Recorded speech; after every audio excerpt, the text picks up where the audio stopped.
Hey guys, thanks for joining this episode of Uncle Bob Rob's Garage. On this episode, we're going to be installing seatbelts on this 1955 Ford Thunderbird. Come on with us, check it out. Now we're going to look for mounting points. So I've already slid the seat forward and I know where I'm going to mount them, but they're going to mount right underneath that seat rail. And the inside belt is going to really go right underneath that relay. So if you give me a minute, I'll show you. Um, but what we're going to do, so it's going to be on that ramp there. But what we're going to do is we're going to go under the vehicle and we're going to make sure we have enough clearance and enough room for our bolts and our plates that we're going to use to put in there. Okay, so I decided to pull the top up and get that out of the way. But where these seat belts are placed is approximately where I'm going to be drilling my holes. And it'll be the same thing on the other side. But again, we got to go underneath and make sure we have enough clearance on this ramp here.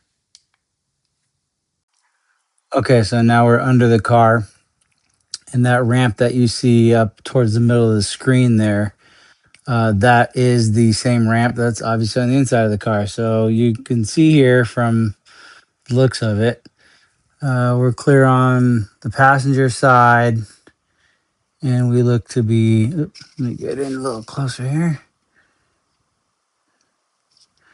And we look to be okay on the driver's side too. That whole side is clear. So anywhere we drill, we're not going to hit any fuel line or the frame. I'll have room to get in there and put the hardware in.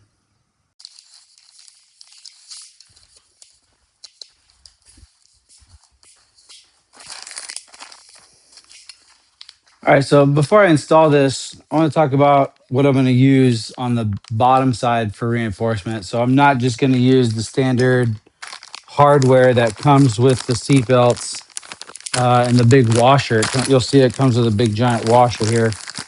Um, so this is okay.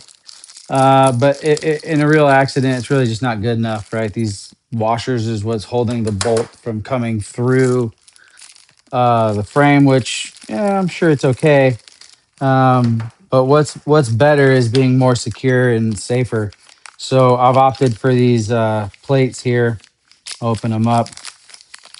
They're available at Larry's, but I've opted for these steel plates that basically will serve as a washer, but it's a much thicker plate, and the nut here is welded on, so that's nice. I don't have to use the hardware.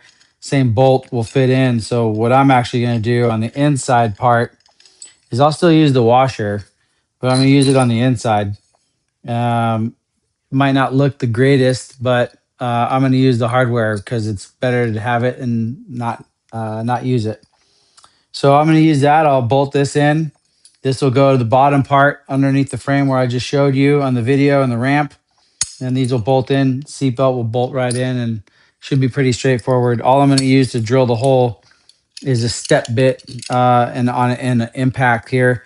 And I just put a piece of masking tape onto my half-inch hole so I know how big to go and when to stop. So should be pretty straightforward. All right, guys? Cool.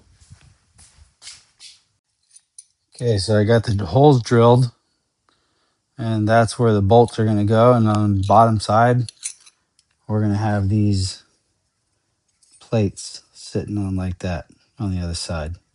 So the bolt will go through there, big washer, lock down the seat belt, and we should be good to go.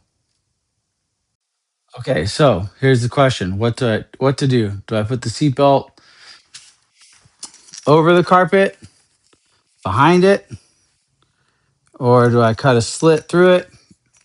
Well, what I've decided to do is make a hole here so that I can just bolt it right up over the carpet. It's gonna be nice and clean. So I'm gonna show you guys a little quick and easy trick that I've come up with to do that. So what I'm gonna do is I'm gonna take my handy torch here and just an old screwdriver. I'm gonna get it real hot. I'm gonna poke a hole in the carpet with a red hot poker.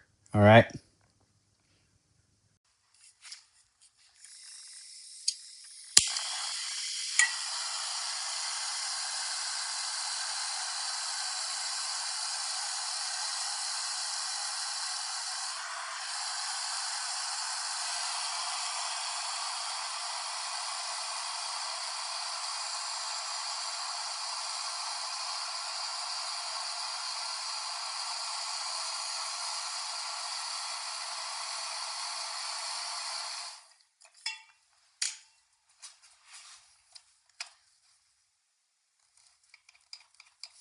I like butter.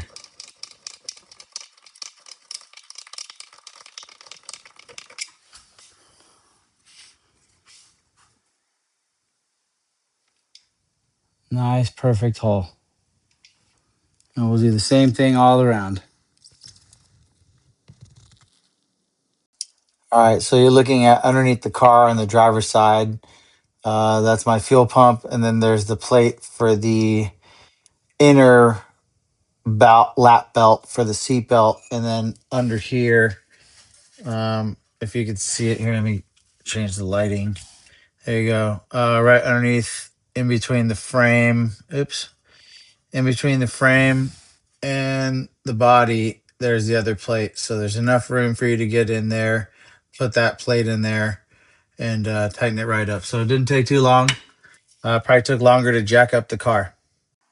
Okay, so here we are under the car again. So again, this is the driver's side, and then over there is the passenger side. Now, it's hard to see, but on the outside lap belt on both sides, it's going to be right underneath the frame here, like I showed you before. No different on the passenger side. It's just a lot easier on the passenger side because you don't have a fuel pump and any fuel lines in the way. So there it is. Pretty straightforward. Not too bad. Okay, so here's what they look like mounted on the inside. Both sides.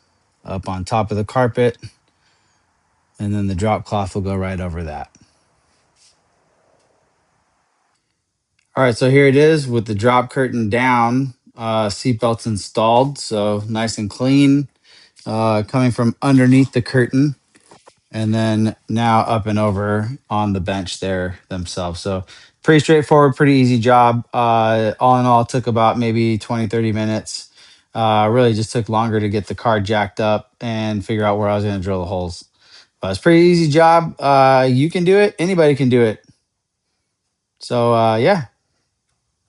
All right, so that's going to do it for this episode of Uncle Bob Rob's Garage. Thanks for joining us today. Hope you guys enjoyed it and you learned a little something. I sure did. It took me a while to figure this out. So thanks, everybody. Bye.